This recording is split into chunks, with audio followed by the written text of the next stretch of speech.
सबसे पहले तो आपके जो जन्मदिन के कार्यक्रम होते हैं शिवम के, वो बढ़ते जा रहे हैं। जब से कार्यक्रम शुरू हुए उससे कहीं ना कहीं संख्या बढ़ती जा रही है, फैन फॉलोइंग बढ़ती जा रही है, क्या कहना चाहेंगे? देखिए, मेरी नज़र के अंदर दुनिया में सबसे बड़ी जो कोई संपत्ति है वो दोस्त है। और इस मामले के अंदर हर पिता की इच्छा रहती है कि उसका बेटा उससे आगे निकले। और मैं दोस्तों के मामले में अपने आप को बहुत ही रिच मानता हूँ। जितने दोस्त मेरे हैं उतने शायद किसी और पॉलिटिशियन के नहीं है। तो मेरी भी इच्छा रहती है कि मेरा बेटे के मेरे से ज़्यादा दोस्त हों।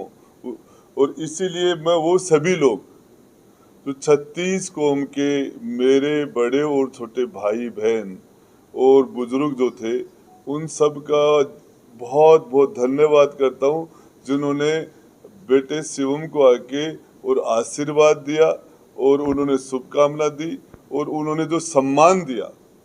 जितने लोग हमारे यहाँ पधारे, वो उन्होंने अपना टाइम निकाल के जो आशीर्वाद दिया और जो सम्मान दिया, उसके लिए मैं उन सभी लोगों को लिए दिल से उनका आभारी हूँ। और जो बेटे को आशीर्वाद दिया वो उनका भी भतीजा था, उन्हें और एक परिवार की तरह एक नया सदस्य शामिल हुआ, और उसके लिए सारे लोगों को बहुत बहुत धन्यवाद। चुनाव, ये जब आप शिवसेना में ज्वाइन किया आपने, तब से गांव के गलियारों में एक चर्चा हो रही है कि क्या भाजपा के साथ आप जुड़ेंगे या भाजपा के साथ जुड़ेगी। ये एक बड़ी चर्चा है, ये अभी तक कोई भाजपा के लोग भी खुलासा नहीं कर पा रहे, क्या कहना चाहेंगे? देखिए, आपको मैं एक छोटी सी बात बताऊं कि महाराष्ट्र के अंदर जो शिवसेना है उसमें शिंदे साहब बिल्कुल जमीन से उठ के आए हैं।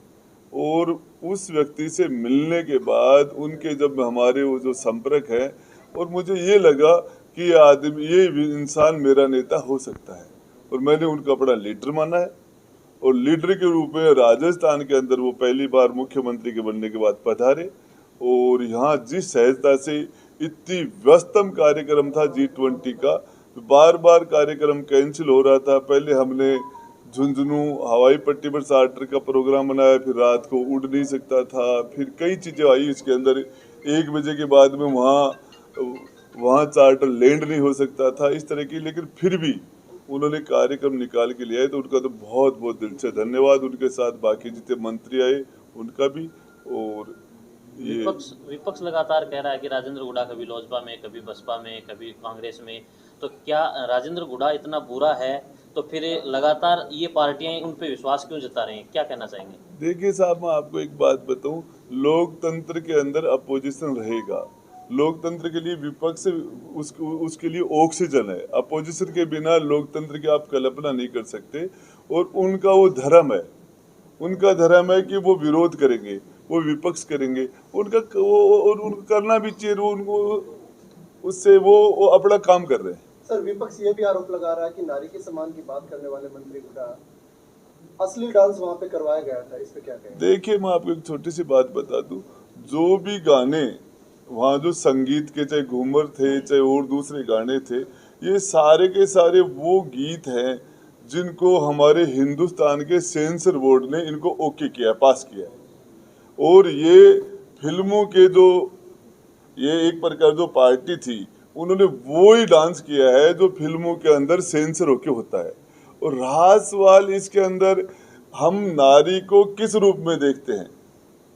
हम नारी, वो एक उनकी एक बेस्ट एक्टर के रूप में है। वो उनकी वो एक कितनी बढ़िया अपनी फिजिकल को किस तरीके से वो एक्सरसाइज करके अपने मेंटेन रखते हैं, उसको देखा जाए, उनके आर्ट को देखा जाए, उन चीज़ों को देखा जाए।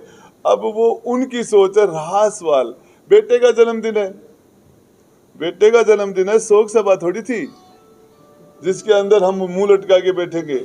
गीत भी होंगे, डांस भी होंगे, और इसके अंदर उनको जो चीजें नजर आती है, मेरी समझ से हम हर वो काम करेंगे जो हमारे फॉलोअर्स को, हमारी जनता को वो अच्छा लगे, लेकिन मर्यादा में रहते हुए।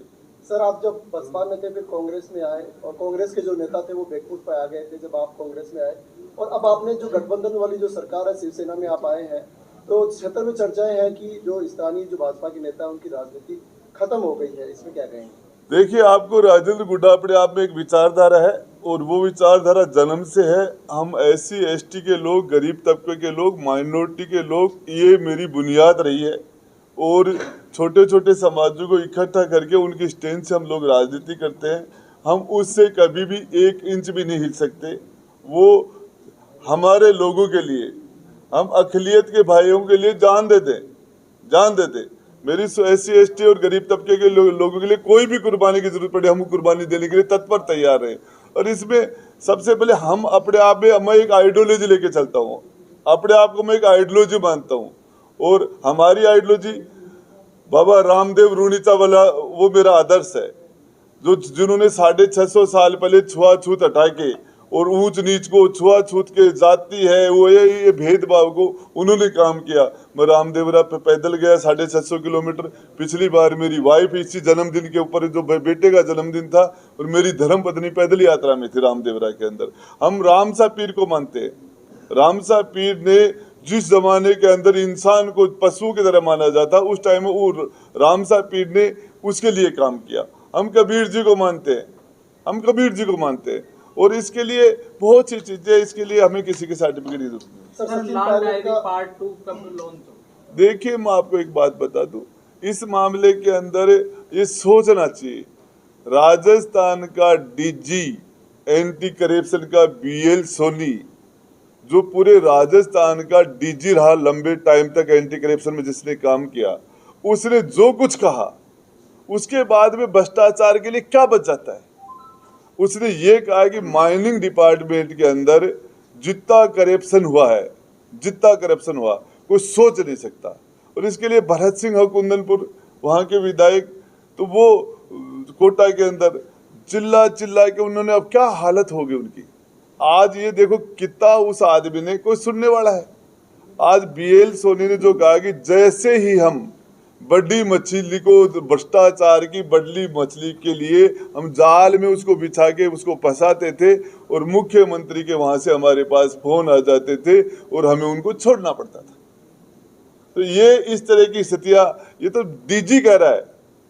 तो इसमें करप्शन के मामले में मेरे पास जो चीजें हैं वो जल्दी ही सामने आ जाएंगी, बहुत जल्दी सामने आ जाएंगी।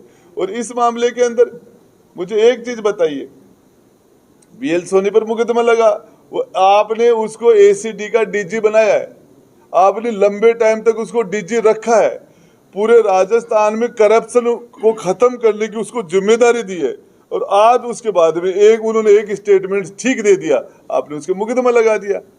राजेंद्र गुड्डा, जब तक आपका हेलीकॉप्टर यहाँ उतरता है तब तक राजेंद्र गुड्डा बढ़िया आदमी, अशोक गहलोत साहब जिंदाबाद बोलता है, राजेंद्र गुड्डा बढ़िया आदमी, सचिन पायलट जिंदाबाद बोला, राजेंद्र गुड्डा बुरा आदमी। तो ये तो दोहरा मापदंड हो गए।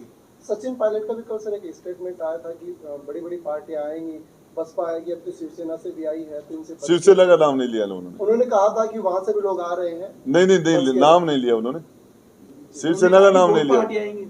बहुत पार्टियां ये तो बोलेंगे, बोतल का नाम लिया, हाथी का नाम लिया और लिया, लेकिन शिवसेना और इंद्रधनुष का नाम नहीं लिया उन्होंने। इसमें क्या कारण मानते हैं सर, नाम क्यों? अब पता नहीं कैसे लिए, उनसे पूछो।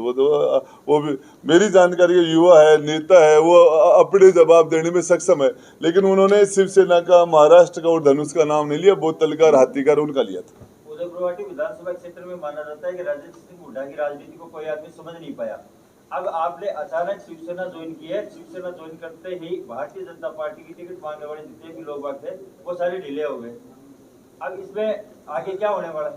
देखिए साहब, इसके अंदर कोई भी परिवर्तन होता है उसमें लोगों को पीड़ाएं होती हैं।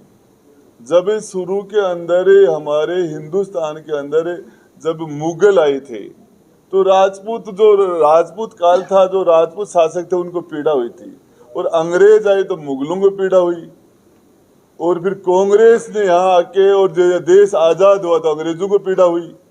तो एक व्यवस्था आती है तो पुरानी व्यवस्था को छोटी मोटी पीड़ा होती है। क्या मान लिया जाए कि भाजपा को पीड़ा होगी उदयपुर पार्टी? देखिए, मैं जहां तक समझता हूं ये फैसले ऊपर से होंगे, और इस फैसले के लिए न तो जो पीड़ित है या जो जिनको पीड़ा हो रही है, हम लोग इतने सक्षम नहीं है, इनका फैसला बहुत बड़े लेवल पर होगा। महाराष्ट्र के उद्योग मंत्री उदय सामंत ने ये कहा कि राजस्थान के फैसले राजेंद्र सिंह हुड्डा को आगे रख के किए जाएंगे। नहीं, वो उनका भड़कपन है कि पूछ के किया जाएगा। कायदा भी बनता है कि मैं राजस्थान के मामले में कोई भी काम करेंगे तो वो मेरे से पूछना तो बनता है उनका। आपको राजस्थान का कोऑर्डिनेटर बनाया है शिवसेना ने, ऐसी स्थिति में आगे विधानसभा चुनाव में आपकी पार्टी से लगभग कितने कैंडिडेट रहेंगे? देखिए, मैं आपको बताऊं सुशील जी भाई साहब, इस मामले के अंदर हर पार्टी अपना विस्तार चाहती है। वो चाहते हैं कि वो उसका विस्तार हो, अपने प्रदेश से निकले बाहर और बाहर राष्ट्रीय स्तर पर उनका हो और उनके पार्लियामेंट मेंबर बने, उनके असेंबली मेंबर बने, ज़्यादा से ज़्यादा बने। इसके लिए एक लेवल पर बैठ के जिस लेवल की बातें भी होती है, बार्गनी भी होती है और माइनस प्लस भी होता है, वो आप सारी प्रक्रिया समझते हैं।